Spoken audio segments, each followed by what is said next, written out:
G'day there guys, it's your Aussie Hubby Markee, back at it again with another r/EntitledParents video. Now with that said, I want you to sit back, relax, chuck a prawn on the barbie, and get ready for some bloody good content. Now our first post of the day is by user Shy Girl Turned Sassy, titled, "The Time Entitled Aunt Took Over My Parents' House." I'm back with another story about my auntie and her shameless entitlement. The events of this story occurred in 1982, a year before I was born. My dad told me all about it some time ago. My parents had recently gotten married, my cousin, aunt's son, was 6 at the time, and my uncle had recently lost his job. My grandmother insisted that my dad support his sister in her time of need. This meant letting my aunt and cousin move in until my uncle could find a job. Uncle too, of course, would be welcome whenever he decided to show up. My parents' house only had 2 bedrooms. One was occupied by Grand Monster, the other by my parents. Here in India, it is customary for elderly parents to live with their adult sons. She insisted that my parents give up their bedroom to aunt and cousin, because she couldn't imagine her little girl having to sleep in the living room. My dad didn't want to upset his mother, and he agreed. My aunt and cousin stayed for over a month, and my uncle too would come over on the weekends. Grand Monster insisted that my mother cook for them whatever they demanded. So my mum would come home from work and would cook 3 different meals. One in accordance with my cousin, one in accordance to my aunt's preference, and a third for herself, my dad, and Grand Monster. On weekends, when my uncle came over, his preference would have to be catered to as well. But were they ever grateful? Hell no! They felt perfectly entitled to boss my mum around and find faults in her efforts to make them comfortable. Nothing she ever did for them was good enough. Auntie and Grand Monster would constantly criticize her cooking and housekeeping skills. When my dad did his fair share of housework, they'd mock him for being henpecked. Almost every other day, my aunt would invite her friends over and they'd stay for hours, and my mum would have to cook refreshments for them as well. Anytime my mum wanted to invite her friends over, my Grand Monster would put on a scowl that could suck the soul off a dementor. But aunt's friends were welcome, of course. The one time my dad put his foot down was when aunt wanted to invite a friend of hers to stay for the weekend. Interestingly, my uncle's sister, i.e. auntie's sister-in-law, found auntie and uncle's behavior to be quite inappropriate. She visited once and clearly didn't like the way my mother was being treated. She was a strong, no-nonsense kind of woman and called out my auntie for not being grateful for the way my mum and dad were putting up with her and told her she should stop being a burden and should help out with the housework. My dad tells me that the concern an outsider had shown for her well-being, that should have been expected from family members, brought tears to my mum's eyes. My aunt cried over this too, but for entirely different reasons. She bitched to my Grand Monster that my parents had made her look bad in front of her husband's sister. My Grand Monster reprimanded my parents for making her cry, and my mum ended up apologizing to my auntie just to keep the peace. It turns my stomach when I think about this. Finally, my uncle found a new source of income, and aunt and cousin moved back in with him, but not before they took my parents' TV with them. Back then, televisions were a novelty for middle-class households in India. My aunt and uncle didn't have one. My mum and dad had just bought theirs. My Grand Monster made my parents give up their television to my aunt because they'd been through such a tough time, and they would give it back once they could afford to buy their own. Needless to say, the TV was never returned. Our next post is by Crystal007635, titled, "Entitled Mother Freaks Out the Police Were Called After She Forgot Her Kid in a Supermarket for 2 hours." Cast are me, female 17, 16 at the time, my boyfriend, male 18, 17 at the time, Annie, entitled mother's daughter, female 4, 3 at the time, man at the desk, nice dad, entitled mother, you know, the reason why you're here, P1 and 2, the policeman 1 and 2. Important note, I live in a fairly small town, so many people know each other. This happened last year, in mid-June. We were on a break from school, and boyfriend and I decided to get some snacks for a movie date. As one does, we go to the supermarket and start grabbing our stuff. We were debating which cider, I'm a lightweight, I should grab when I see Annie enter the aisle. She looked scared and was crying a bit. As anyone with a little bit of a heart would do, we leave the cider for now and go to see what's the matter. "Hey there, are you okay? What's wrong?" Annie looked up to me. Mummin," mummy in French. "Oh, have you lost your mum?" She sniffles and nodded. "Well, we're going to help you find her. Is that okay with you? I'm me, and this is BF. What's your name?" "Annie." So I took her by the hand and walked up to the help desk, while boyfriend paid for the groceries. We did not get the cider. I notified the man working the desk that Annie had lost her mother. He was very kind and asked for Annie's name and family name so he could make a call on the microphone, which went about like this. "The little Annie X has lost her mother. Could the mother of Annie X present herself at the reception desk?" Annie was sat on a little bench that was facing the exit. That way, she could have seen if her mother was headed out. It was rush hour, Friday, around 5 p.m, so it took boyfriend a while to pay for everything and to get to us. By that time, another message was sent around the store. Poor Annie was scared, as she kept asking where her mummy was. We tried to entertain her. Manager allowed her to read a book from the book aisle to prevent her from freaking out too much. After 1 hour, she claimed she was hungry, which seems fair, since it was probably around 6 to 6:30 p.m. We didn't have very healthy food with us, but gave her a little snack. A sponge stuffed with chocolate shaped like a bear. Look up Lulu Lawson. Okay. This went on until 1.5 hours after the first call was made. Manager pulled boyfriend and I aside for a minute, saying that they were obligated to call the police because this could be a case of child abandonment. This was a relief in a way because the police would know how to take care of her a little better. About 10 minutes later, 2 policemen show up and came inside. Boyfriend, manager and I were first asked about the situation. Annie was asked a couple of questions too. "Hi Annie, I'm Police 1. I'm here to help you find your mummy. Is mummy in trouble?" No, don't worry, she's not in trouble, and neither are you. If we want to find her quickly, I'm gonna need to know what she looks like. Do you think you can help me?"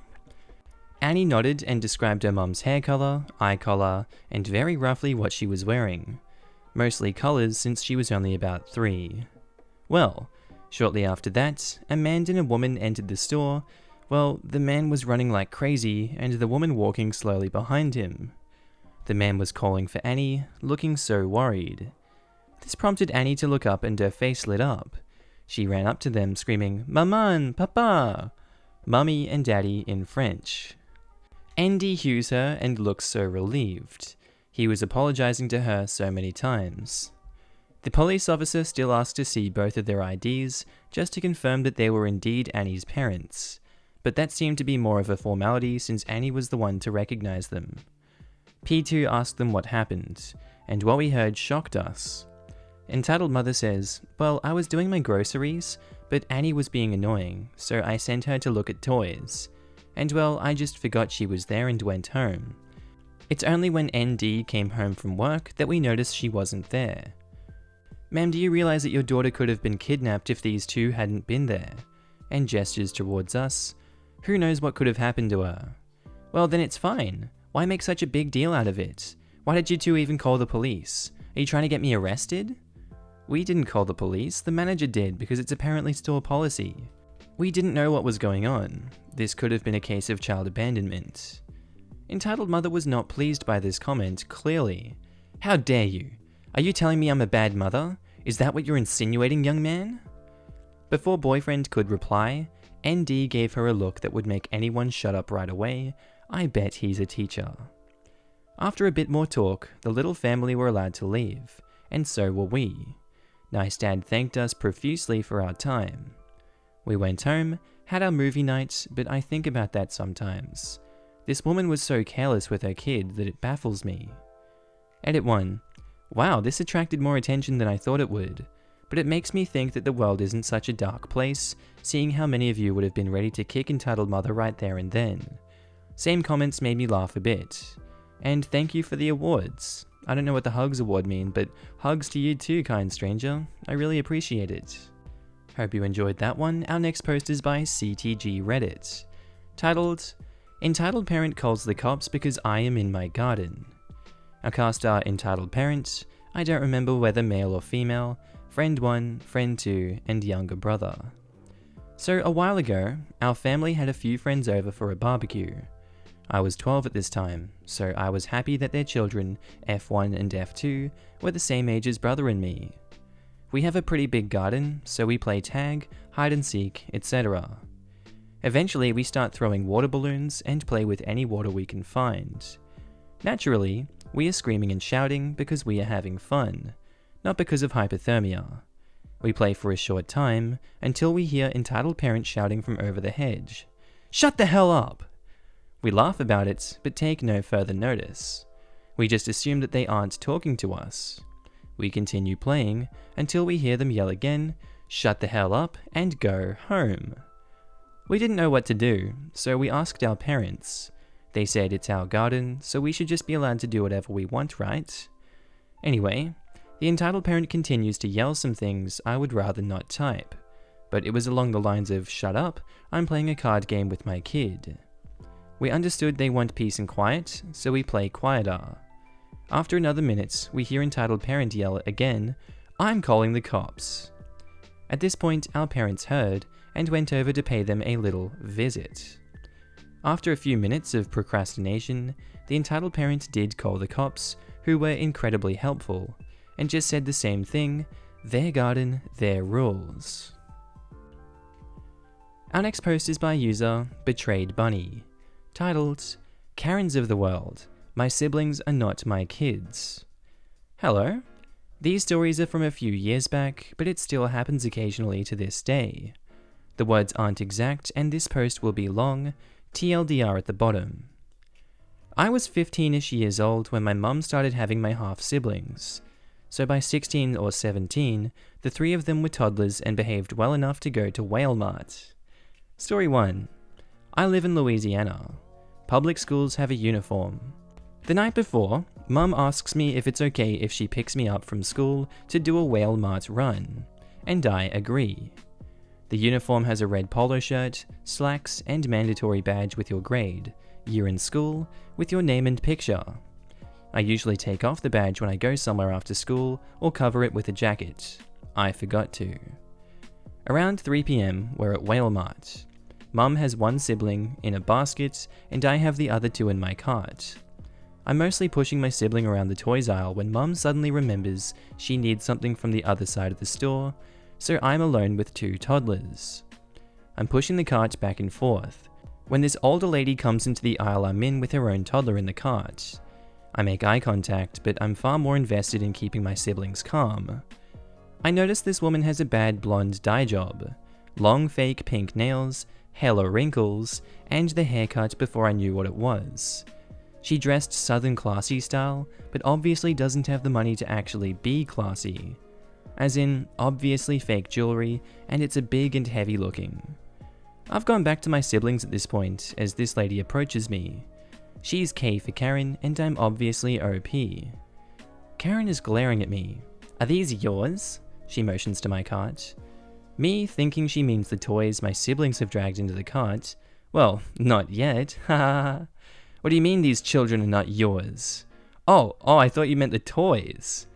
Karen looks at my school ID, then back to me. Aren't you too young for kids? How old were you when you had them? Well, actually, I was 15 when sibling 1 was 15?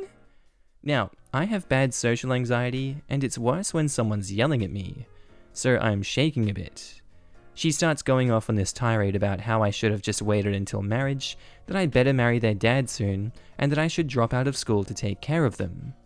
Me, finding the idea of marrying my stepdad repulsive enough to have the courage to yell, "Ma'am, that would require me marrying my stepdad. This is not Alabama." Roll Tide! Karen freezes. Now, around this point, my mum returns in a hurry and tells this woman sternly to leave all of my children alone. Karen's eyes get all bug-eyed, realizing that I'm one of those kids. She mutters one of those non-apologies and leaves. Mum treats me to ice cream. Aw, happy ending. Story 2. Senior year of high school, so I'm 18 years old. Go to Walmart with my mum and my siblings. Similar setup as last one. I remember to cover my badge with a jacket this time. My mum has my brother in her cart and goes to get something. My sisters and I are looking at dolls.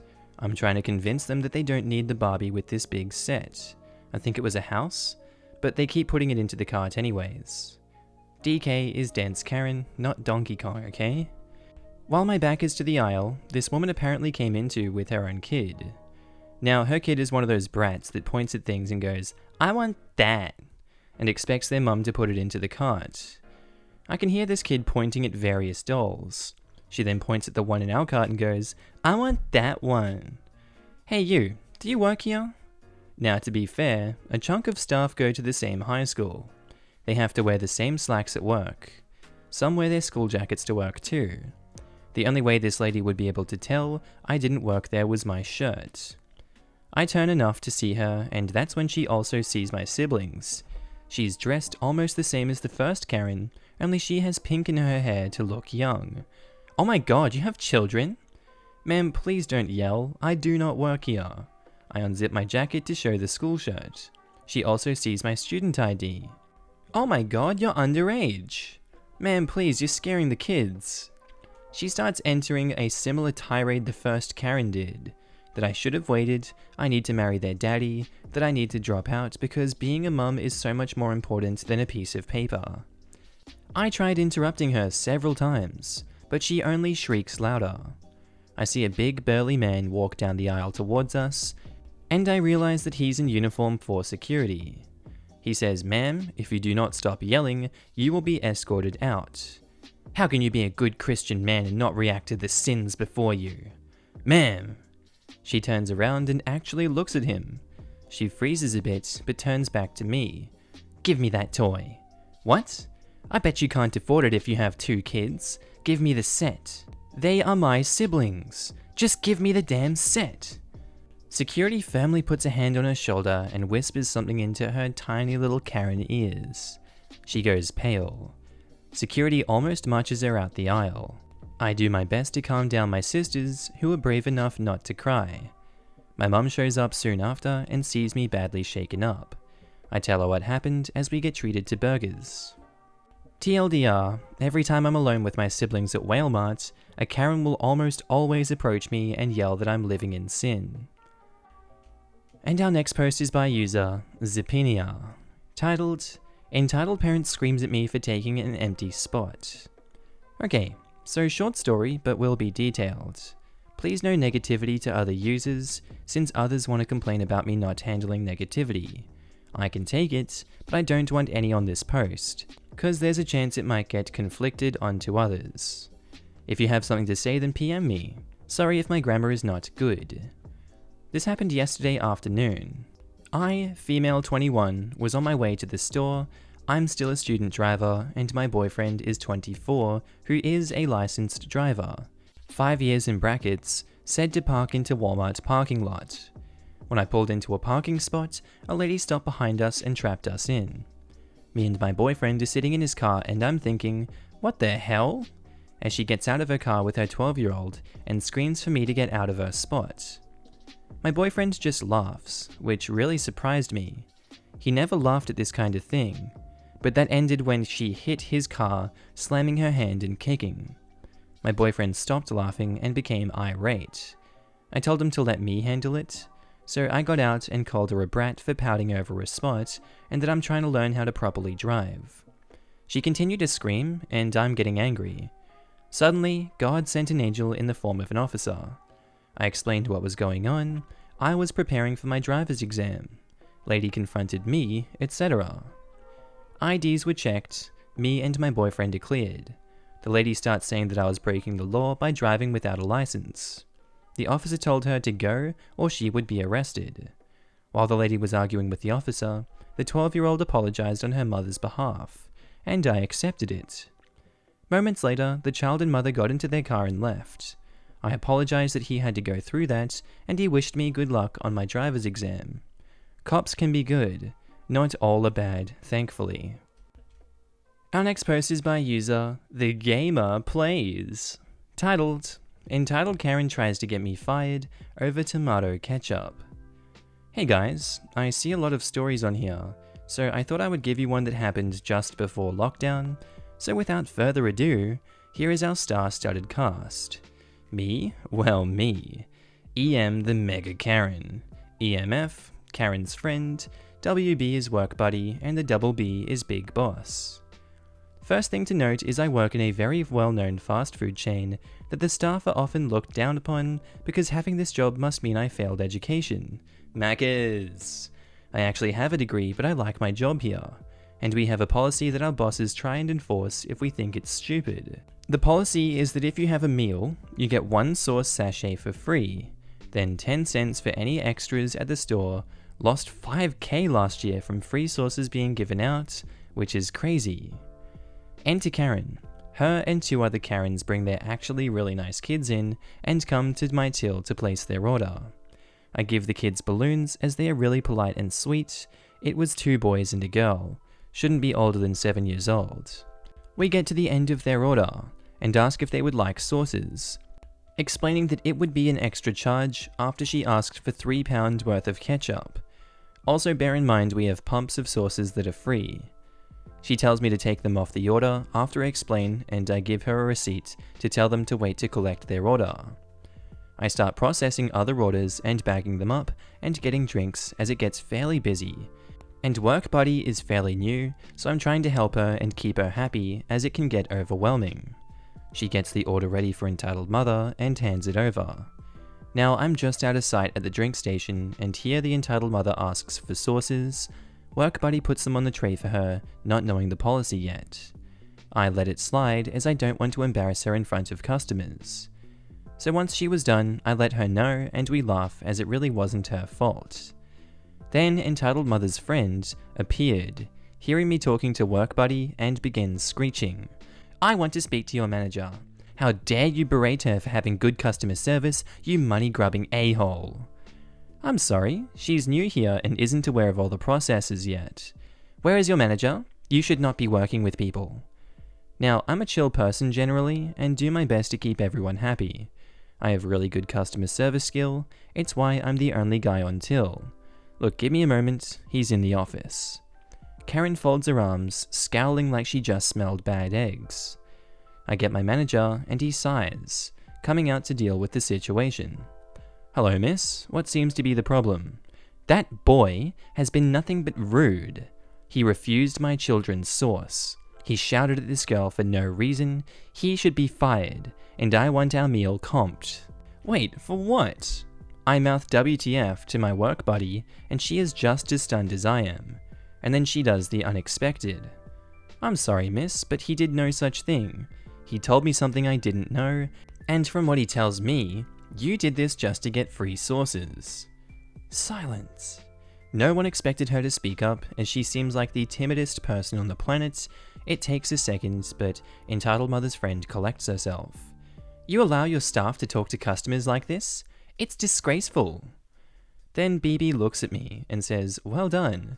Thank you for helping our new starters with our policies and procedure. And miss, I won't be comping anything. It's very clear what's going on here. And if you think you are the first person to try and get freebies out of us, you are mistaken. You're only embarrassing yourself and your friends. Now you can either sit down and eat your food, or you can leave. I'm not going to punish my staff for doing their job." Entitled mother's friend looks stunned, like someone just slapped her, and my manager pulled me into the office to laugh about the situation and give me Employee of the Month for helping WB with her training. I haven't seen entitled mother or entitled mother's friend since, but for some reason I don't feel bad about it. I and work buddy are now really good friends. Now we are both looking at stepping up to becoming trainers. I have a few more of these. For some reason, working in fast food attracts entitled parents. Alright, that's all for today's episode, guys. I hope you enjoyed these r/entitled parent stories. Tell me what you thought of them down in the comments below. I'd love to hear your hot takes, opinions, and whatever comments you have about these bloody stories. This has been Markee, guys. I'm signing off now. I hope you've had a good day, night, sleep, whatever you've been up to. Subscribe if you haven't already, that would be amazing, and I'll see you in the next episode. Bye!